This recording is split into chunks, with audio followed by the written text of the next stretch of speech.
I'm reading my notes and I'm noticing that there's a lot to talk about this week. And one of the big They're very items comprehensive. is that LouLou at Lutua is in a bit of low spirits because LouLou is not Latouring. It's a typo. I meant no Oh, LouLou. is that a typo? I was but like, is there low like a... LouLou. Yeah. It's a low ebb for LouLou. I thought there was like a new star on the scene called LouLou. No, but he's not there for a good reason. Okay, all right. So it's not a disaster. Good. We're going to talk about disasters, not in cycling, because I cannot resist. It is episode 98 of the Wheelhouse Cycling Podcast. Back in the bunker. Catherine Order. Bates, hello. Hello. How you doing? Look, I'm feeling a little bit battered and bruised. A bit blue. A little bit blue. Supporting the Blues. Yes. No, I'm not going to be one of those. No, I'm not one of those smug, glib Queensland wankers. Well, you're wearing blue today, so if you're going to be one of them, then you better be careful. Well, I'm sorry, Mixed but messaging. Our good friends at bikebug.com are yet to provide shirts in Queensland maroon because believe me, if they did, that's what I'd be wearing. Hopefully they won't be doing that. No, look, 2 Origin games, the fellas and the ladies, 2 losses. No, this is not an NRL podcast. We haven't changed tact. But I did want to explain why I'm wearing blue, because when the chips are down and the chips are down, you got to rally. That's when you got to rally your hardest. And you know what? Cycling is a great sport for that because chips are often down. Chips and are the way very that teams, often down, as are riders. As a rider, well, yes, as are riders, but riding for each other, riding for the team, riding for the best, and then dealing with the egos, all of that. Chips go down, chips go up. You got to stay.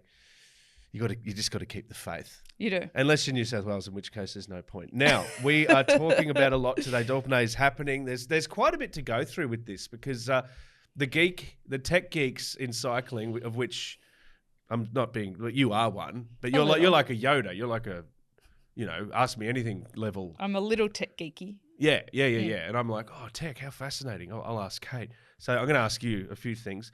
Yumbo, some just to did they walk under a series of ladders to start the year? Did they go to a New Year's party at the ladder factory and There is not with the black cat maybe. There is the not black a lot cat of factory. not a lot of good news. No. For Visma Lease-a-Bike. No, not in that. Yep, the countdown to the tour continues. News around that as well, and also a really very special guest in the bunker with us today. We're going to talk about the Smiling for Smiddy program, part of the Marta Foundation, how they're building their cycling community. There's a mass participation event coming up in Brisbane. Catherine, you're there. You're going to give me a new saddle. We spoke about I need a new saddle. You do need it. Doesn't the wife need a new saddle? Doesn't Lee need a new saddle? Yeah, but I want to use it as well because it looks so much more comfortable. Maybe. Listen, we have got until October to get ready for the 100K for the Brisbane to Gold Coast. Heaps of time. Merksy, you in? Merksy? Yeah, no, I'm in. I'm always in. Were you eating? Mass participation right Yeah, now. I thought. Having a bit of coffee. Did you have a mouthful there? It was coffee. Okay. Yeah. No, I'm in. I'm always in. No, look, I am. This is traditionally the least fit time of year for me because the more I talk about cycling, the less I practice the cycling. Is it a winter thing or is it? I would go so far as to say it's not a winter thing; it's a European summer thing because there's so much cycling on with odd hours that the work kind of takes over the fitness schedule sometimes. But we're going to be kept accountable. We'll talk a bit more about it later, but just mark that in your diary. And you're 100K, and I'll help you get a new saddle. I need a saddle. Okay, as much as I love riding with the stem only, enough's enough. Now, you not too far away for you, obviously, a pretty big gig coming up as well. Oh yes, the Olympics. I think we're like 47 days away. Yeah. Countdown's on. Yeah, I might have to start running for fitness or something because I won't be able to take my bike to Paris. Ooh. Okay. Anyway, I'll park that idea. Well, you need to take an extra bit of luggage because Merksy and I are still planning to smuggle away in one piece. We're not coming to the Olympics. We're going to resort Sagan de Peter. Oh, yes. That, don't you? Well, look, Merksy, I'm so sorry that Sagan de Peter. I've actually put up on set today the Peter Sagan World Champion jersey. Yes. You put that up? I put that up. And the reason I put it up, Joel, is because it's confirmed he won't be going to the Olympics. He hasn't qualified for mountain bike. And I want to honour Merksy more than Sarkit. But I just thought that was, timely. Yeah, no, nicely done. Well, the good thing is he's available to come on the show, so he's got a bit more time on his hands. So that's Sargon great. Peter to fill the third chair. Yeah, we're going. Perfect. That's why we're going to the resort. We're going to do it OB. Mercs, while you're doing the Excellent. Olympics, we'll cross to you. But we're just going to do it OB there. Sure, An have fun. outside broadcast. Yeah, absolutely. Now, disaster for Yumbo. Kate, what a year. Jeez, Louise. Yes. Well, look, so far the Dauphiné has been very exciting. It has. And we've had all of the stories that we imagined. Evenepoel wins the time trial, he's leading. We've had the wonderful story, Derek G from Canada took his first leader's jersey and, made good. What an inspiration. Primoz Roglic, he's been in good humour. Mm-hmm. He's been up there as well, doing really well, currently wearing the points jersey. And not sticky taped together for once. And not sticky taped together. Yeah. But disaster has struck at the Dauphiné. Stage having to be essentially cancelled, neutralised, so no winner, because an accident so big that they ran out of race ambulances and so couldn't proceed with the racing. It happened with about 20k to go, so they just eventually got back underway and rolled to the finish. But more than half of the peloton fell, and in some cases the entire team fell. So the entire Bora Hansgrohe team fell, but thankfully not many injured. What it looks like on the footage and what's been described by the riders was like black ice.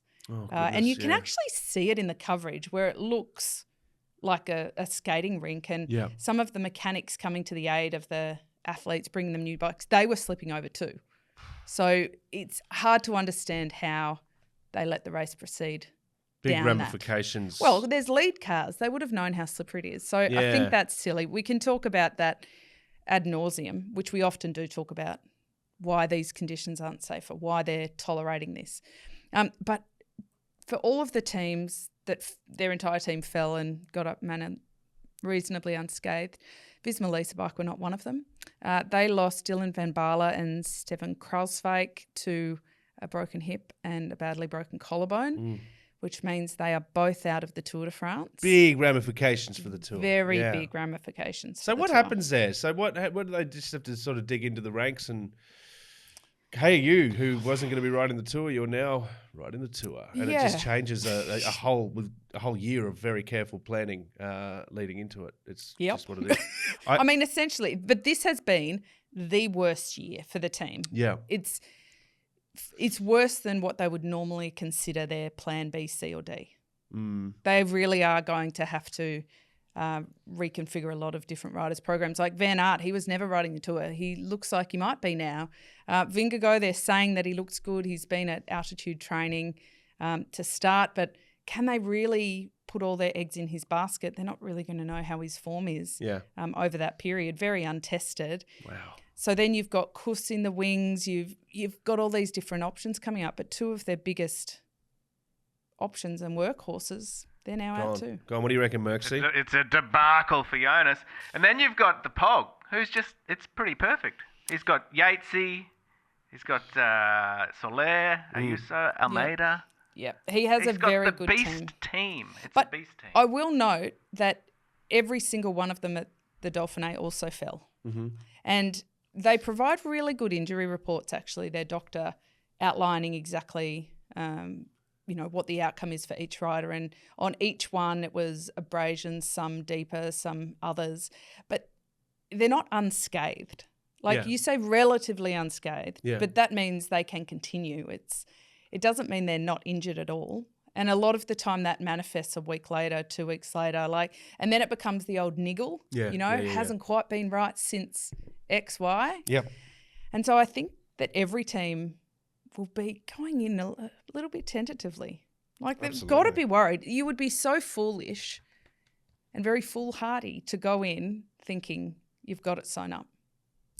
Absolutely. You can't do that. No, not at all. I just want to go back to the whole running out of ambulances, neutralising the stage question. And I'm not saying you're not going to have a fleet of 1,000 ambulances waiting to have an ambulance for everyone in the peloton, but I do find it a little bit strange. You can't get ambulance reinforcements or something like that, or paramedics from a nearby locale to come and provide some backup there? I don't know how it works. I'm just genuinely curious. No, here. and there's been a bit of discussion about it actually, because they are trying to increase the number of ambulances at a race to 3 on course. They currently have 2. They needed 6 on this occasion. It's a fairly long bow to say that they'll ever have 6 ambulances. And look, to a degree, there's a question around a lot of the time whether they could get taken to a hospital privately or whether they do need an ambulance. But in the 6 that fell, we had 2 confirmed broken bones. We also had 4 others with questions around head and neck and cranial fractures. Mm-hmm. So your head, your skull. There's no doubt that they needed ambulances. You can't say, you could have put them in the back of a team car. And I do wonder if they do start going down that line of if they've got a broken collarbone, pop them in the van and drop them off to the local hospital. Yep. That some of the teams could potentially move a rider who to them looks pretty okay but really shouldn't be moved and is in worse condition. And also on the question of are there no more local paramedics? Well, there are to come to the aid, but the issue was continuity of the event. So what then happened in the final 20 kilometres if there was another bad accident? There wouldn't have been any medical support at all for those riders still on the course. Okay. And so then had something happened, they would have then had to wait for a call out. They wouldn't have had the immediate service that usually happens. Okay. So that's why they made that call. I think it was the right call. I think a lot of the riders were a little bit rattled by it. Like a couple of them slid 100 metres. Yeah, it was because it was so slippery. Is this an abnormally large amount of mass crashes? We've seen, I guess it seems a big one because of some of the ramifications, the likes of Jonas and that have gone down hard. But is it the year of the crash? Because I would say last year felt like the year of the crash as well. It kind of feels like it every year. But I think one thing we're noting is, arguably yesterday's crash was avoidable because it was undeniable how slippery the roads were. They're talking about black ice. They should have just neutralised it and then this might not have happened. And just for context, of course, with Jonas, I'm talking about his crash earlier in the year. He didn't go down in this one. But you mentioned a couple of the starters. Remco, I just want to say Pizza Boy, looking for a slice of the pie. The battle between him and Primoz, that's worth sticking around for. You see there was 2 puns in there, slice and sticking. Anyway, just letting you know. Just in case you missed them, Yeah, you got to put bit more oil on the pan if your pizza's sticking. Exactly. Yeah. Yep. Thank you very much. Okay. It's a hell of a race though. Some of the mountain stages just out of control. And the guest that we're talking to a little bit later doesn't mind a little bit of mountain riding. I love just talking to people that can look you straight in the face and say, I love riding up mountains in like the most oppressive possible conditions. So really looking forward to that. That'll be great. Okay. You'll never get that from me. No. And the other thing you won't get this year is LouLou at the tour, because LouLou, my guy, now this makes me very sad, Kate. We're in episode 98. I reckon I've said it about 980 times. Love LouLou. He's out. He's out. He wants to focus on Paddy. That's it. Yeah. Julian Alaphilippe, no Tour de France. But it's great because the reason he's not doing it is because it's a home Olympics. And he wants to focus on that. I reckon he's got Macron on the phone saying, it's on you, baby. It's a good course for him. I mean, wonderfully, the ever unpredictable Paddy Lefevre. Your guy. Yeah, he was supportive. He said, why should we deprive him of that opportunity? Is that what he's really thinking? Well, he also said, we've never stopped anybody from doing races that are important to them. Has he been fact-checked on that? I don't know about that. Yeah. But on this occasion, it appears he wants to look like the good guy and it's a good outcome for the Olympics. So basically Paddy is saying, what's the point? The guy, all he's thinking about is his home Olympics anyway. So in depriving him, we're not going to get the best out of him anyway. You know what I mean? But I love how he frames it and say, oh, no, we've done him a solid here. See, but that's normal thinking, right? Yeah, of course it is. If they're miserable, they're not going to perform at their best. Yeah, do you reckon he would have been in the team anyway? Ooh, good Well, question. I think after his stage win in the Giro, maybe. Okay. But you know who, when he didn't perform well, Yeah. was when Lefebvre was publicly calling him yeah. a drunk and Funny that. This You is know, a, this, yeah, that's what I funny mean. that. This is an interesting little shift in the public narrative between Lefebvre and LouLou, because usually he's absolutely hammering him, and now he's like, "No, mate, do what he wants." We love him." well, I think if LouLou goes on to win in Paris, Yeah. which he could well do. Paddy would be like, "That's my medal." Yeah, Yeah. Paddy wants to claim it. I'm I've calling got it now. I've hired a soldier, and we're going to melt it in half. Yeah. So okay. you reckon he'll beat Tadej Pogacar? Really?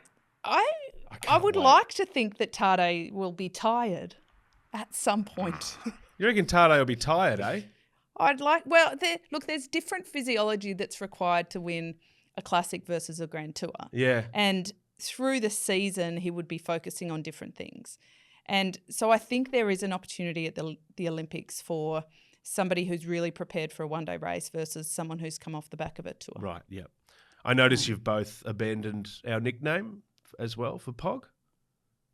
What? Tomorrow. I forget it. Tomorrow. Because he's so far ahead of everyone. Well, He's yeah, tomorrow. but Pogacar. I haven't abandoned it. I just forgot it. Yep, no worries. That's all It's right. one that didn't stick. I'll wait for you to come up with one, then I can abandon that one. Okay. He just real quick, Jolly. He went on the Garrett Thomas podcast. The GTP? No, Yeah. hang on, the GTPC? You're kidding me. What did you say? And they call him the Pink Panther because he had so much pink on his head and bike and body at the Giro. They call him the Pink Panther. Tell me they played the music. No, they didn't. Not even GT can afford the right. I just I work in audio fields, and that is one of those bits of audio that any excuse you can get to play it, All you right, play it. we'll play it. Here Thank you you. go. Thank you. I knew Mercy would do it. I knew that. The Okay. karaoke version. Oh, is it? Yeah, Oh, well, good. we can't pay for the rights to the real one. Sorry. I don't even know the words. Are there words? Are there words? I just know that. I don't know. I don't know. I get it mixed up with the Get Smart music a little bit. Yeah, Could do. all right, anyway. yeah, sure, no worries. Okay, look, no LouLou, but you know what? I think Mercy makes a good point. He can focus on the Olympics all he wants. It's going to be very hard to win a gold medal there, basically.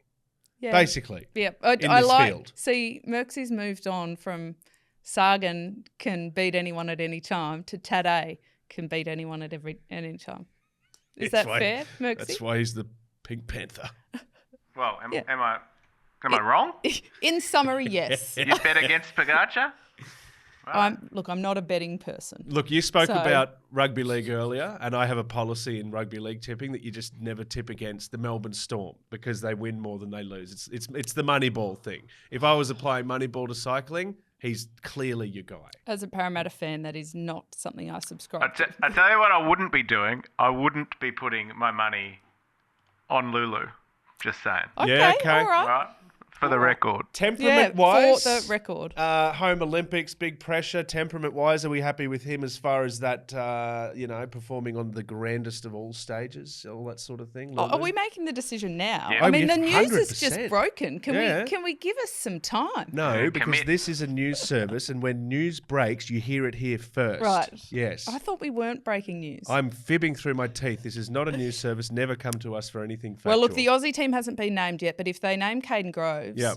I like a smoky for an Olympics, and I'm going to put him down.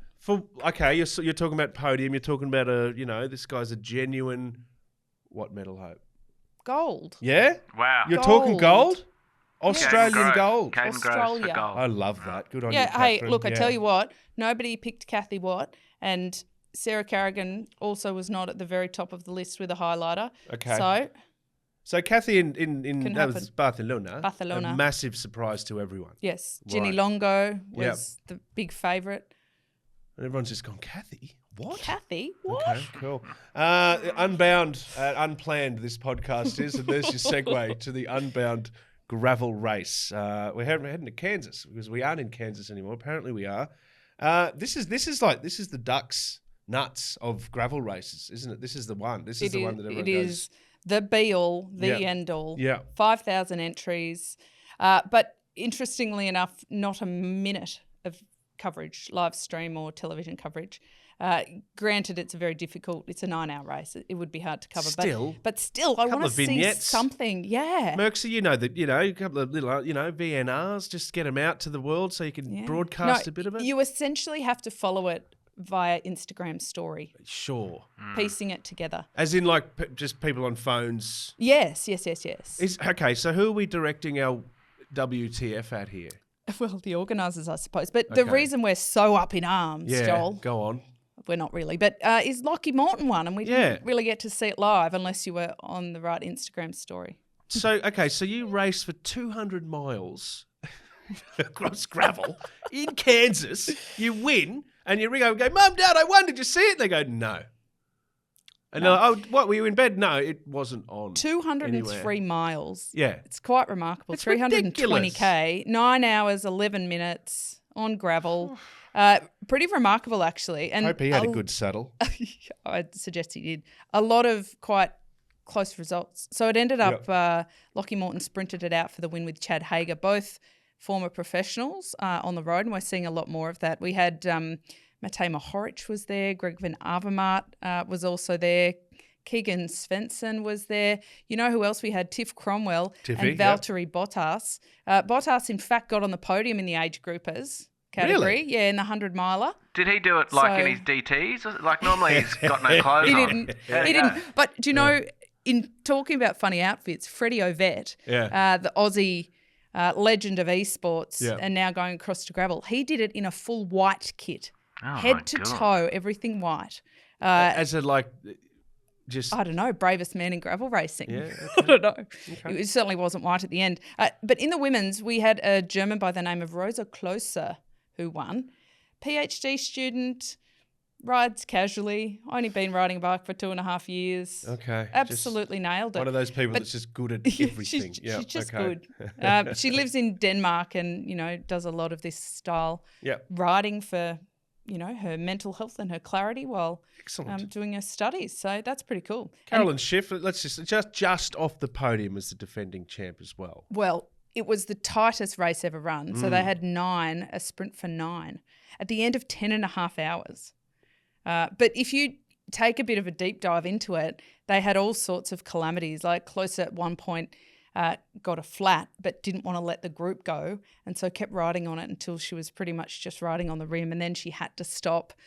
She had a tumble. Like all of them just have these great stories. It's like this epic adventure. Yeah. But also really strangely, it's part of a 6-race league, and the league overall has prize money, but each individual event doesn't. So there was 0 prize money, which I find a bit odd. 0 coverage, 0 prize money. But they're saying the best event in the world. Well, apparently. For the people that were there, that's how they talk about it. We have a harder time substantiating that because we can't see any of it. Yeah. Wow. They I say still love that, it, though. It still sounds cool. The gladiator fights at the Colosseum were very entertaining too, but we've never actually seen them. This is very similar. Russell Crowe would be very upset at that. What do you mean? He has shown you. He has taken you back to the gladiatorial fight. Can you do the voice, Joel? Father to a murdered son, husband to a murdered wife. I will have my vengeance. And completely authentic, all of it. There's a sequel coming up. I love it because people keep saying to Russell Crowe, what do you think about Gladiator 2? What's it going to like? He's like, I'm not in the fucking movie. Stop asking Isn't he? about it. He's not in it. Of course he's not. He's dead. His character dies at the end of the movie. He does. Yeah, Sorry, it's a I was spin-off. like... It's a sequel, yeah. I was like, how did I miss that Russell Crowe is dead? Sorry, I'm sorry. What? In case you just tuned in, Okay, Russell Crowe Maximus is Decimus alive and well. Meridius, Alive and well. Breaking news, Russell Crowe lives on. But his character does not. Okay, all right. No, okay, look, apparently it's the best gravel race in the world. Congratulations to everyone that apparently did well in it, and apparently it was an awesome experience for all who didn't get to see it. So that's fantastic. Kate. Joel. Tech time. I'm going to get the gavel out. Okay. Well, the best bit about the Dauphiné, from my view, is that it's like where all the teams start to release their new tech trends. Yep. Even if they're not new products. Yep. We see new things happen there. And I want to go through them because I think it is actually quite interesting, and it's something that will flow right down to your weekend bunch ride. Okay. Right? Sweet, because what we're noticing, it's not about lots of moolah. It's just about different ways of doing things. So the first thing that we're really noticing is, a couple of years ago we had a different bike for a sprinter, a different frame for a climber. Specialized were really determined to do that, actually. They had like really big differences. But we've kind of gone back to the one bike to rule them all.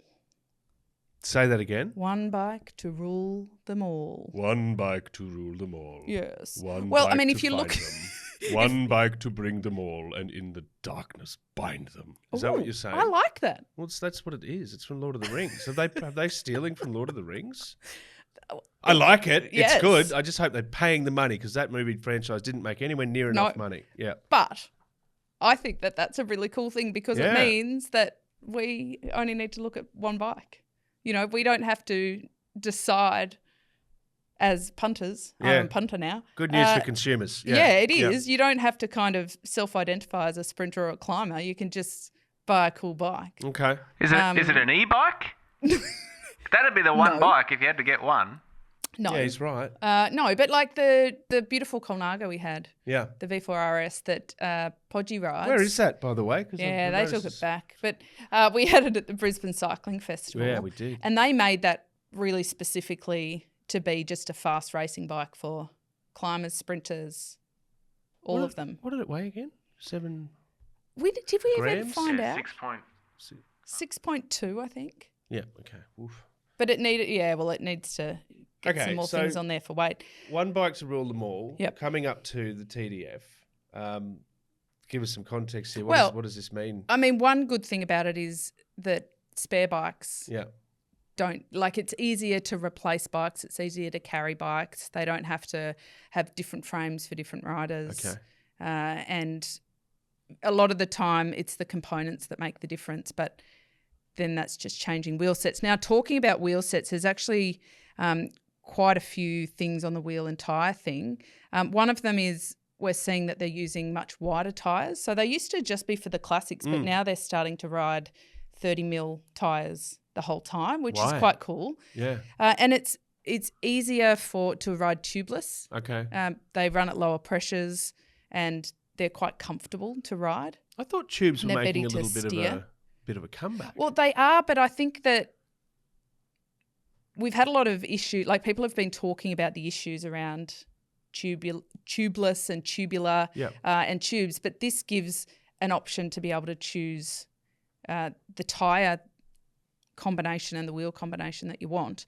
And they're also starting to use, really interestingly, time trial tyres Okay. on the road. So they used to only use time trial tyres for time trials because they're so specialised that they have a very short lifespan. Okay. So like we used to use tyres on the track that they said had 50 kilometres in them.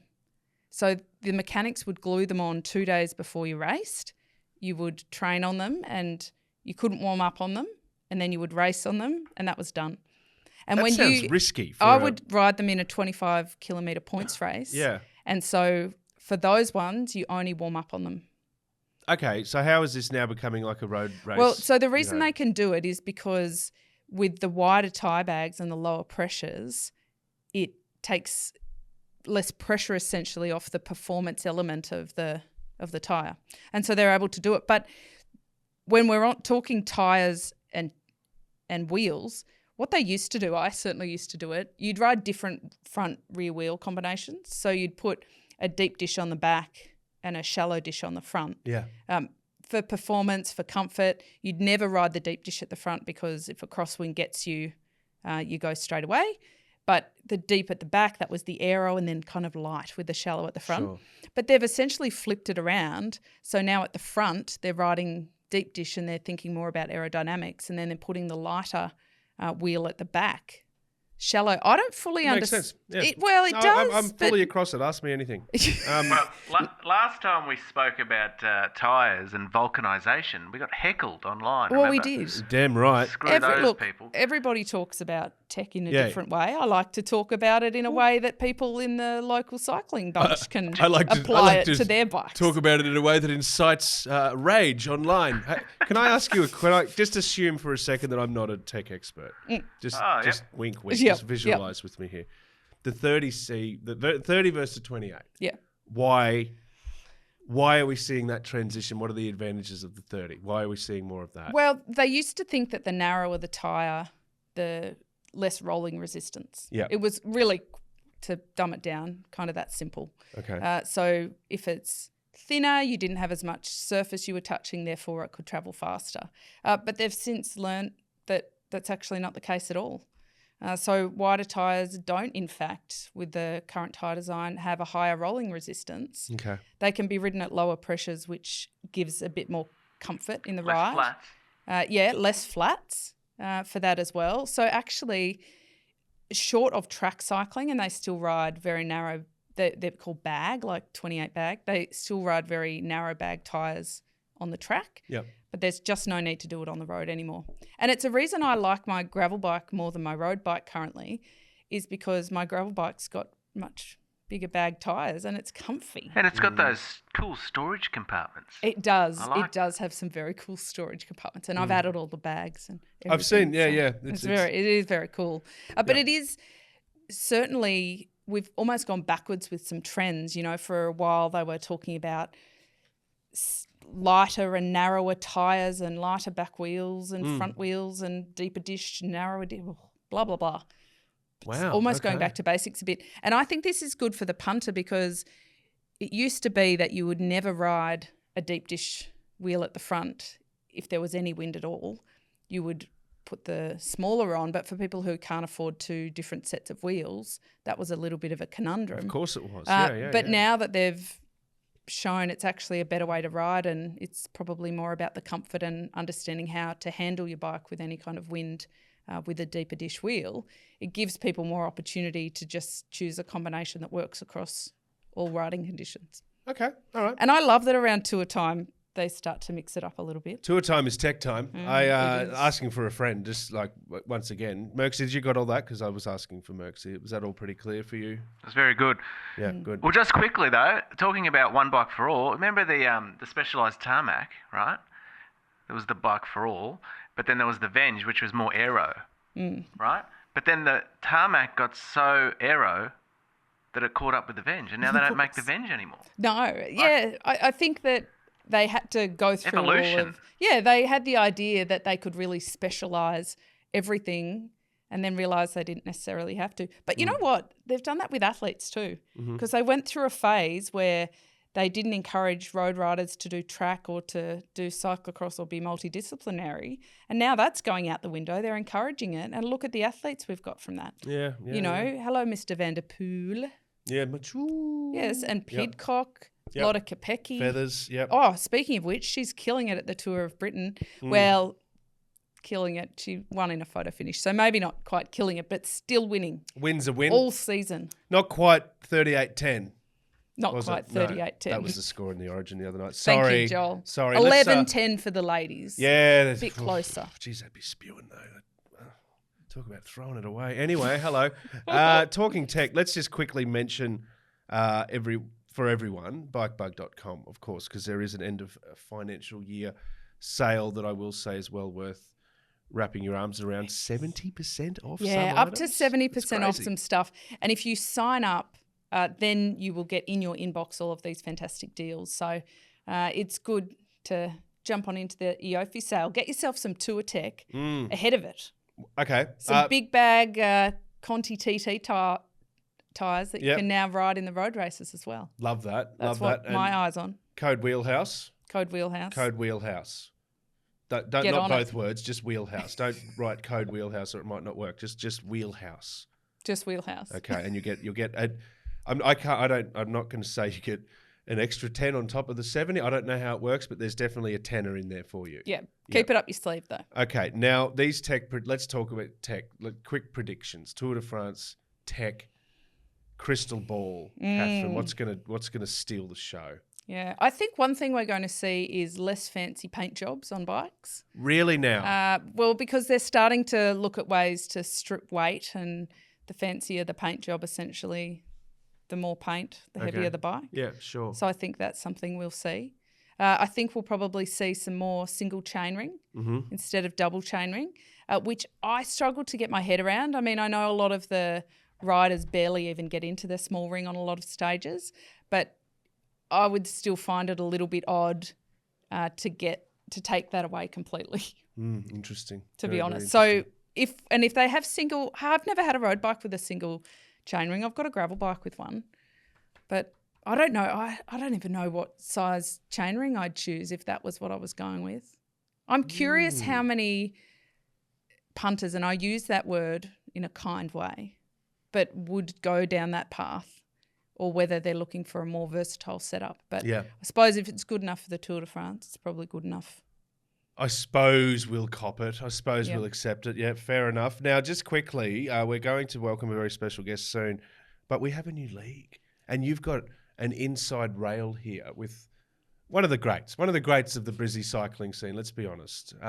We're going to chat to Bear Lang to get some more details, but what do we know so far regarding the Blackline track league? Yeah, so he's started a bit of a track community league called the Blackline Track League, which is really cool. So what they're aiming to do is just put on more racing for the juniors and under 23s in track cycling, because there is a bit of a void. It's almost like, to a degree, we've lost the amateur side of the sport. You know, everything is about pathways and development, but when kids just want to race and have fun and grow through the sport, you know, if you build it, they will come. And so he's putting together a track league. So far, we know that there'll be 3 separate rounds, Sydney, Melbourne and Brisbane, 2 races, 2 days of racing per round for under 19s and under 23s, teams of 8. But the really cool thing they're doing is the scoring will also go down to B finals and to the separate categories to make sure it's more inclusive. So the name of the game is not to just get the 8 best riders you possibly can. It's to get a great combination and offer opportunities to people who might not otherwise have it, who can still score some big points for the team. Awesome. So it's really cool. They're looking for about 15 teams. I think they have about 10 already. We will get Bear on. Aaron Liang, his name is, but he goes by Bear. And we're going to get him on to talk a bit more about it as some details emerge. Great. It's happening quickly. For the non-trackies, important to contextualise the black line. Well, the black line is the bottom. It's swimming too, I suppose. It's the bottom line on the track before you hit the duckboard. So it's a great name. It's a cool name. Great. Yeah, it's what you stare at if you're on the front or if you're pursuing. You go a bit cross-eyed. And you can't go outside it, right? You can't. You can't go below it or you'll hit the foam. But it is the shortest, fastest line on the track. The black line. Before you hit the duck line. The duckboard. The duckboard, sorry. Yeah, the duck line. I only asked that because I wanted to say, what a quacking name. But anyway, I ruined it by forgetting the name, but it doesn't matter. Now let's talk about... Good try, though. Yeah, thank you. Yeah, Let's talk about a very important cause. Now, for those in Brisbane, I'm not saying that that's where the bunker is because we're in an undisclosed location. And there's no coincidence or any lines to be drawn between Kate being the Brisbane Cycling Festival ambassador. There's nothing at all. It doesn't matter. There is a ride coming up. Yeah, so the Brisbane to Gold Coast is on the 13th of October. We've got Rowan Foster in with us, who was one of the co-founders of Smiling for Smiddy. Rowan, we're so excited to have you here. So thank you for joining us. Yeah, thanks, Kate, Joel, Merksy. Appreciate it. You do a great job, great banter. What a privilege to sit in the background. Thank you. I'm going to put that on our website we haven't built yet as a testimonial. Quick testimonial, Rowan. Your favourite podcast is... Wheelhouse Cycling Podcast. There we have it. No surprises. It is something we speak about very frequently in here, the power of cycling. There's so many wonderful cycling events, but the cycling community has this quite incredible ability to come together and raise awareness and raise funds for great causes. And you're involved with the Mater Foundation. So you've got Smiling for Smiddy and you've also got Brisbane to Gold Coast. Tell us a little bit about Smiling for Smiddy and where that's come from. Yeah, look, Mater Smiling for Smiddy is all about honouring the memory of a great young fella, Adam Smiddy, passed away to an aggressive melanoma when he was 26 back in 2006. Adam and I became great mates. We were training together at the University of Queensland, back then doing a lot of cycling and triathlon racing together as well. And I remember a training session where he said he sort of wasn't feeling too well. He went off and ended up getting diagnosed with a melanoma. And I think at that age, sort of mid-20s, and you haven't had a lot of experience experience with people in your life with cancer for some, and that was certainly me. We just thought he'd get over it, right? So we didn't pay too much attention to it as he sort of went off and had his treatment. But I do remember him coming back, and we were doing a bike ride together, the Brisbane River Loop, which is a really popular ride up here, and he just sort of said he still wasn't feeling that great. And it was about a week later he ended up at the Mater Hospital there, and I do remember one sort of night heading up to see him there, and again I probably didn't realise the gravity of it and how serious it was, but when I walked into his hospital room, I certainly did. And it's something, if you've ever seen someone at the end stage of life with cancer, it's pretty horrible, and I do reflect on sort of thinking about what he saw on my face when I walked in, but, as measure of the man that he sort of just asked about everyone else in our life at the time and just kept smiling and cracking jokes, and, he passed away a couple of days later. And so, what we do is just get out. We match our passion with a purpose to raise funds for cancer research at Mater, and since those days we've raised well over $14 million for cancer research. $14 million. So your passion for cycling was obviously already there, and this sparked a new chapter for you. What does that look like? $14 million is not a small sum by any stretch. No, it's not. And it's something I've got a lot of gratitude for. I'm very thankful. I had a career in marketing communications back then, and when Adam passed, we had the opportunity. Very thankful to his coach at the time, Mark Sharky Smoothie, who really had the courage to do something. He wanted to honour Adam and ride from Brisbane to Townsville, do a credit card ride that Adam had always wanted to do. What's a credit card ride? Well, I was riding from like Brisbane to Townsville. Yeah, sort of. I think it's something like that. But it's obviously taking very little with you. And Adam's parents at the time lived up in Townsville, so it was 1,600 Ks. And he always asked Sharky to do it. Every few months at training, he'd go, I want to do this credit card ride. We'll ride to my folks and they'll look after us. And I think it was just one of those dreams he never got to do. And Sharky was really focused on being able to honour Adam's dream as well. So it's literally credit card in the back pocket of your cycling jersey and away you go. So they did about 200 Ks a day for 8 days. And that's really where it captured people's imagination. That I like the idea of that credit card ride. It's excellent. We've done, Merksy and I have done some like rail trailing just with like my Birkenstocks shoved into a bag behind the seat, and what clothes can you Havian as a lighter. And bend more. That's right. Birkies are not the good choice for that. Cycling was a natural fit because you and Adam were cyclists. Yeah. But some people would say that cycling's more niche and you'd get more people involved if you did a run or something like that. But you've had a tremendous amount of support. Like the Smiling for Smiddy and the Mater Foundation cycling community is ginormous now. Yeah, it is. It's we're very fortunate. It's just something that captured people's imagination. Probably in the first years, there's a really strong link to Adam, obviously, and probably people are attracted by some crazy kilometres. But we're not that today as well. We do run some pretty accessible cycling events within that, and it's an opportunity for people to bring their own stories in and share their own stories, and again, sort of match that passion of cycling with making a really big community impact. We've talked about the funds raised, but the community around this. And raising some significant funds is really special. I know for me, I lost a great mate in Adam, but I've just created a real community around this Smiling for Smitty stuff, and friends who, when I think about it, I don't know how I would have met them if it wasn't for cycling and this Smiling for Smitty activity as well. So again, a huge amount of gratitude in my life for that. I sort of joke about how unfit I am because I am. But 100 kilometres I'm going to try and ride for Brisbane to Gold Coast. The reason I'm doing it is because I have some people very close to me on a cancer journey. My father, my uncle, one of my dear friends, Kathy Peel, and at the moment my darling auntie Ruth Dwyer, and watching so closely, especially Ruth going through it. She's going through chemo at the moment and having all sorts of challenges. There's not a person I know that doesn't have a connection in some way. And I may find it terribly uncomfortable to get fit enough to do it. But if I can't go through that discomfort with what people are going through and finding these incredible spirits, I just think that, we can all pull our finger out a little bit and make a bit more effort for it. Joel, I'm dragging you along. Yeah, no, I'm there, absolutely. I want to ask you, Rowan, both of you, for some tips for sure. But Rowan, you're doing it. this having the Marta banner behind this, which was already obviously quite an iconic event here, it's really, really significant. Year 2 with the Marta. What are the targets? What are you looking?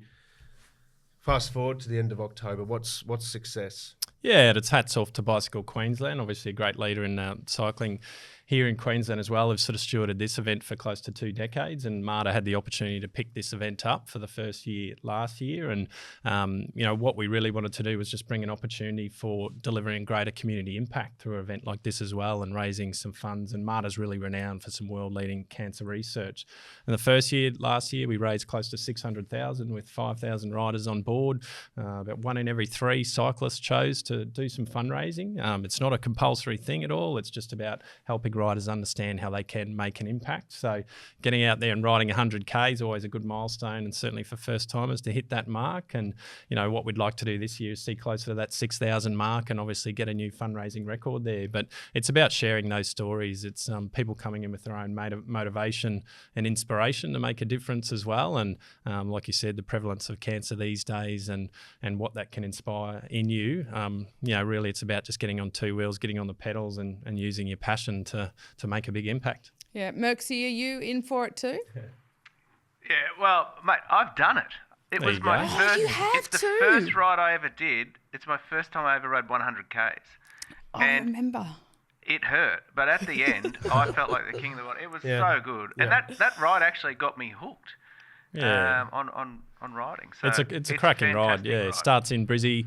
You're straight into a busway. You got close to 20 kilometres of traffic free, and out to that's some nice. police looking after you out the other side. It's great that cycling once again is bringing so many people together. There's 30% off at the moment if you want to sign up.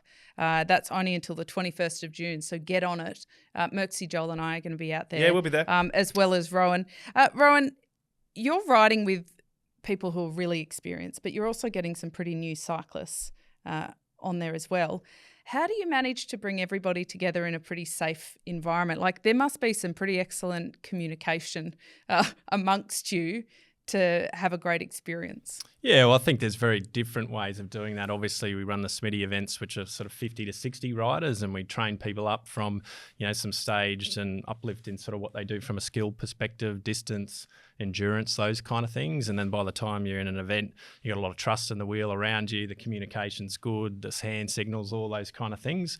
Obviously, in the big events, safety is a real priority. We're a healthcare provider about improving patient outcomes. We don't want people in our hospitals from the result of a cycling event as well. So it's a really strong safety thread through that, and the education of riders leading into the event itself. And yeah, you do. You get people, obviously, club riders, road racers who are regulars there, through to people who are just aiming up, like Merksy, to do 100Ks for the first time. So fatigue can set in, and those kind of things as well. So we certainly try to do that education of the safety piece leading in with that, and making sure that people, the awareness of pelotons and groups around them, whether they're riding by themselves as an individual rider through to that teams and those kind of things as well. But you're an ambassador, Kate. That's going to be a big part of your role as well. Yeah. Well, Kate will I'm be looking leading the forward to break. I will not be leading the break. Back at the. I just want to ask you about the human side. You spoke beautifully about Smiddy, and that memory obviously lives on. That legacy lives on. Before we started recording today, we were speaking about a mutual friend by the name of Shelley Bishop, who's had a little bit to do with the foundation. She's a survivor herself, a very inspiring individual who's using that journey to sort of spread this message and awareness. I'd put you on the spot a little bit, but I'd love to hear another example of someone that you have been you've associated with, dealt with, rode with, fundraised with, whatever. Yeah, that has seen these benefits. Yeah, well, Shelley's a wonderful human. We met her at the other side of her cancer treatment at the Marta, and she stays connected to Marta and involved in a range of our community events as well. She's very good on the microphone as well, if you're ever looking for a special guest. She's very you good already indeed. know that. You work with her, don't you, Joel? Yeah, she's Some radio other endeavours. girl. Yeah, she's fantastic. But it's just people like that use this journey to then spread the word. And I think, like, some of our Marta research is comparative. Like, Adam was diagnosed today in 2024. It's likely that his outcome would have been very different. Yeah. so that's very bittersweet to hear that. But it's also, you take a lot of pride in the fact that you're able to contribute a fair amount of funds to help improve treatments and care for people that are diagnosed with cancer. It says so much about progress, doesn't it? Look, Yeah, it's absolutely. bittersweet, of course, but that's less than 2 decades. Yeah. And that advancement in that space of time is phenomenal. It really is. Yeah, but, of course, there's still so much work to do. Of course. Around that.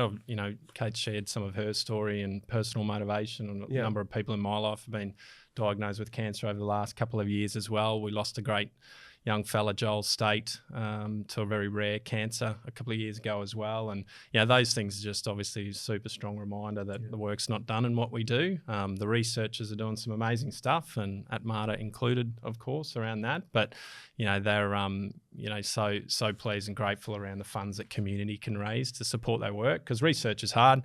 Some of those great early ideas aren't particularly well funded through government as well. So it is really important in a medical research sense that the community can get around that and help it be sustainable as well. Yeah, I think... Rowan, sorry, Kate. I've noticed on those kind of charity rides for cancer, people have on their top tubes of their bikes names of people. Can you talk us through that and what that means? It's pretty.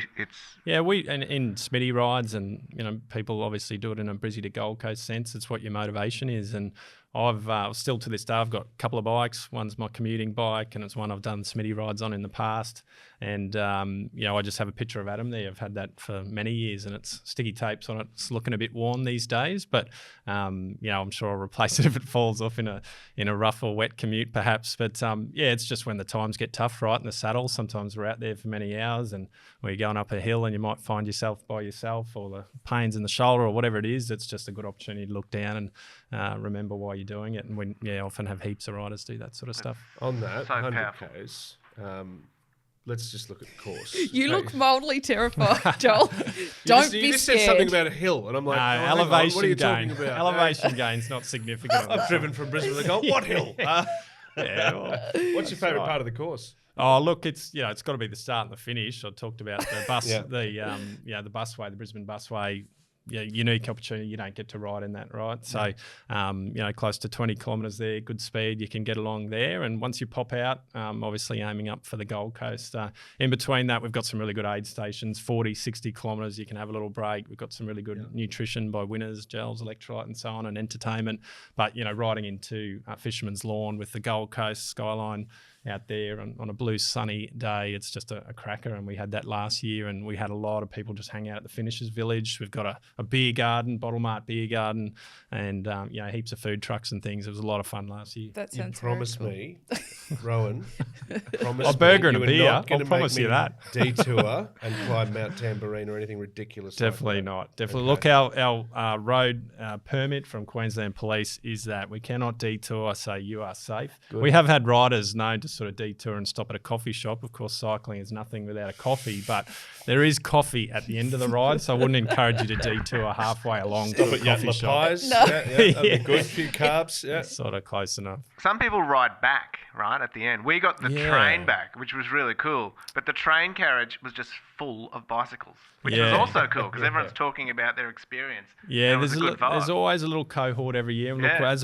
official event organisers, we don't encourage it from a insurance and safety point of view. We're not involved in that, but people do get on. And we had a lot in our MARTA community, Smiddy community, actually turn around and try to do the 200 as well. So depends which way the wind's blowing. There was a little bit of a headwind coming down in the actual event last year. So the riders who turned around and rode back, they had a pretty good pace, pretty good clip to get back to Brisbane. They enjoyed that. We mentioned earlier that I'm an ambassador for it, so I'm really looking forward to that. As part of that, they've asked me as a former pro and considered an expert to give some tips to the community, right, on what I think they should do and some advice on Let's riding. hear 'em. Well, no, Rowan, I'm putting you on the spot. This is the bit that's not on the rundown because you've been riding in the Pyrenees, in the Alps, right? What's your advice to the pros that are about to go to the Tour de France? I mean, you've ridden those mountains, geez. yeah. Oh, well, pace yourself, hey?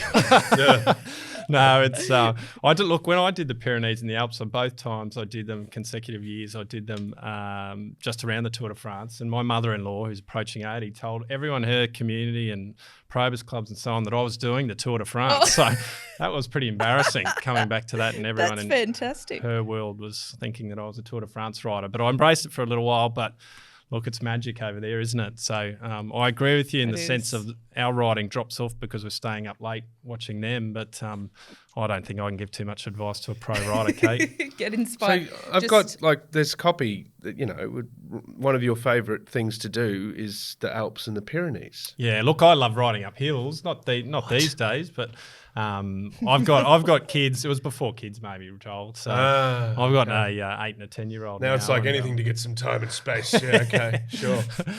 Yeah, no, it was a lot of fun over there, isn't it? So yeah. Also, hey, Kate, I think as the pro, asking for a friend once again, but I'd love to get some tips. Well, how the heck do we get through 100Ks? I think the first tip is you've got to have the right gear. You've got to be comfortable. A saddle. Yeah. A comfortable saddle. Yeah. Some nicks with some padding. Some rump stakes. That's our down lingo your for chamois. Yeah. If you in the old days, Rowan, I'm not even kidding, they used to put a big rump stake in their necks. Yeah, right. Before chamois for comfort. So, Yeah, used to. Yeah. Used to. Like last weekend. You got to be careful where you put the chamois cream, though. I keep it in the bathroom downstairs because I get changed down there and then I sort of duck out early in the morning. And my young fella loves putting gel in his hair, and my wife doesn't know a lot about chamois cream, so she grabbed the red tub and sort of spruced him up with chamois cream before he went to school. At least, you know what? At least he didn't brush his teeth with it. Yeah, I've heard stories like that. Well, there is my tip, actually. Very clear labelling. Heat cream goes far off to the left. Yeah. Opposed to chamois And cream. we've also Never mix that up, or with sunscreen. Yeah, which one do you put on first, sunscreen or chamois cream as well? That's also a good one. Yeah, you might have to. I think 3 hand Mm. washes if you're doing heat cream, chamois cream, sunscreen for winter. Yeah. All right. So pace yourself. Big tips, colder months, obviously. Training for this, it's a little bit challenging.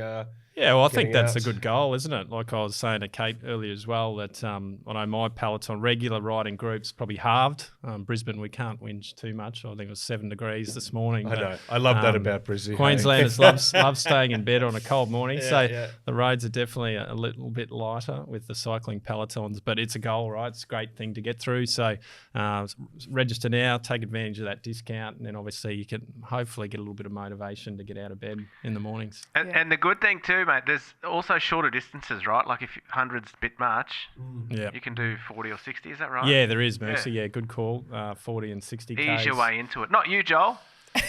We're doing the 100, You're not getting man. off the hook. No. Yep. No, I'm Well, good, you can all ride good. 40, have a good feed, good rest, jump back on another 20. So, I think, if you're aiming up for 100 for the first time, Joel, enjoy the rest stops too. Oh, bring it. Yeah, no, absolutely. I will smash it. Looking forward to Stay it. away very from much. Kate might not let you. No. Awesome. October 13. Very exciting. Yes, So, October 13, we'll get on that.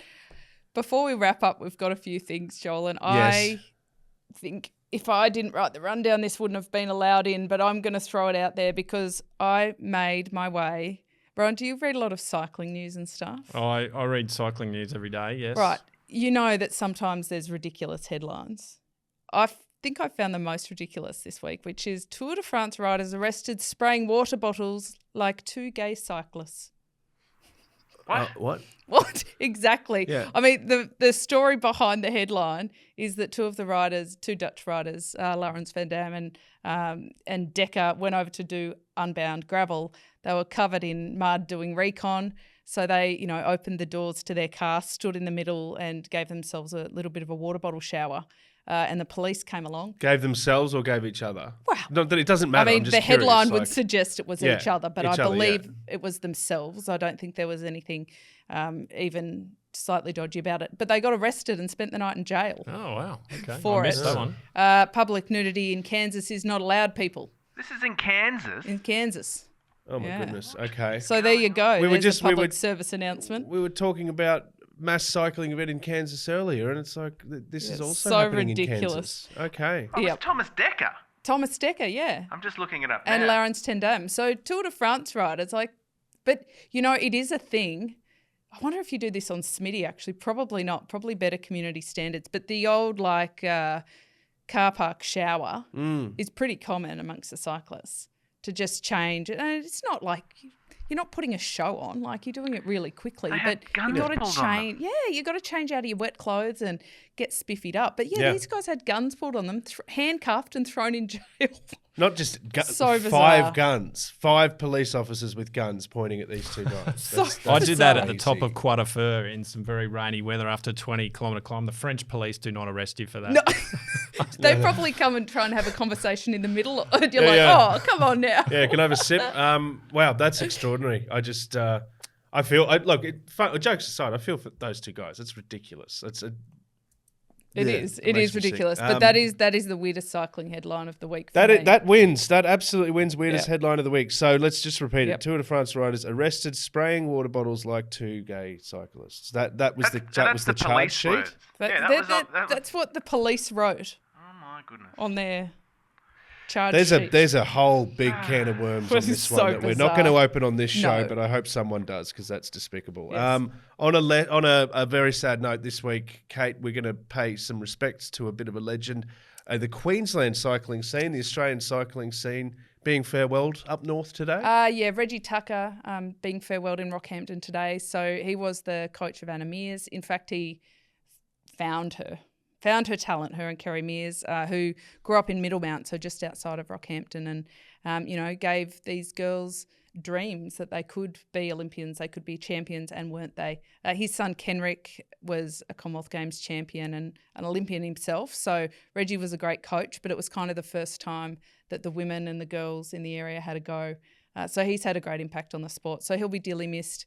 Anna giving the eulogy with Kenrick Tucker, so we say valet to Reggie Tucker and sending our best to the whole community up there. You were good enough to speak a bit about Reggie on our Saturday radio show, and one thing that really stood out was the doubt that Anna had in her head, not about herself, but the doubts that others had about Anna, and that whole "you're not good enough, get out of here," and him being the guy that said, No, stick it out, because the Mears sisters driving hours from Middlemount to get up there and train, and then being told you haven't quite got what it takes, and him being the guy that had that belief, but then beyond that, the guy that truly understood Anna when Anna was at her peak and when the pressure was at its most intense. He was the guy who knew what to say, when to say it, and that is I think the ultimate indicator of a mentor.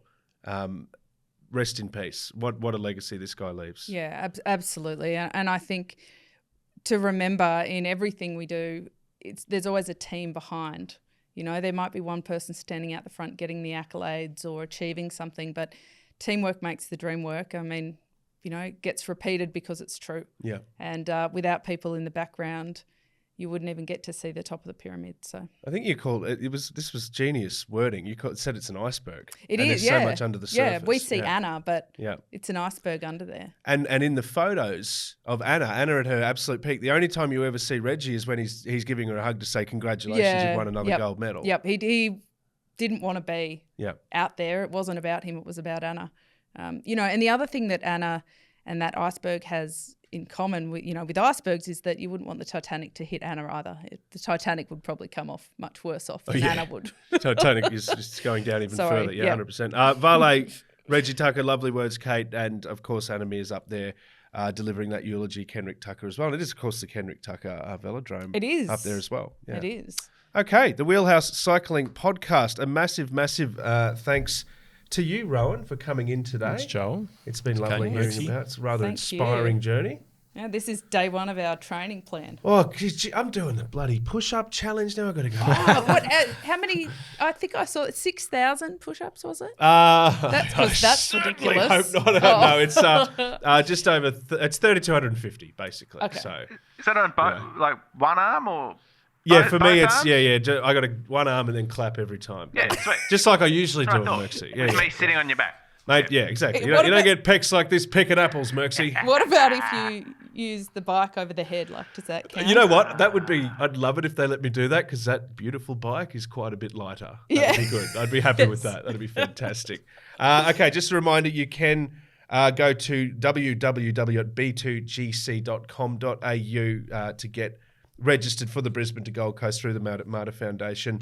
Take advantage of that 30% discount. I think it's well worth it. We're going to be training our absolute asses off to be leading that pack, Kate, aren't we? We are. No. Oh, you said it! I got her there, didn't Oh, you? yeah, you did. Good job, mate. I don't mean leading the pack. No, I will just be participating. Yeah. Now you've put the pressure on me. Oh. The countdown is on Sunday, October 13, 2024. Catherine Bates. All right, let's do it. Okay, fantastic. Rowan Foster, thank you very, very much. Thanks for having me. Thank you. Episode 98. That 2 to go means there's- until Geez, I better we get start cake another making. 100. Yeah. I promised cake for our 100th episode. You did promise cake. What sort of cake, Kate? All right, I A don't know. cake. Gluten-free. Yeah. Any requests? Vanilla?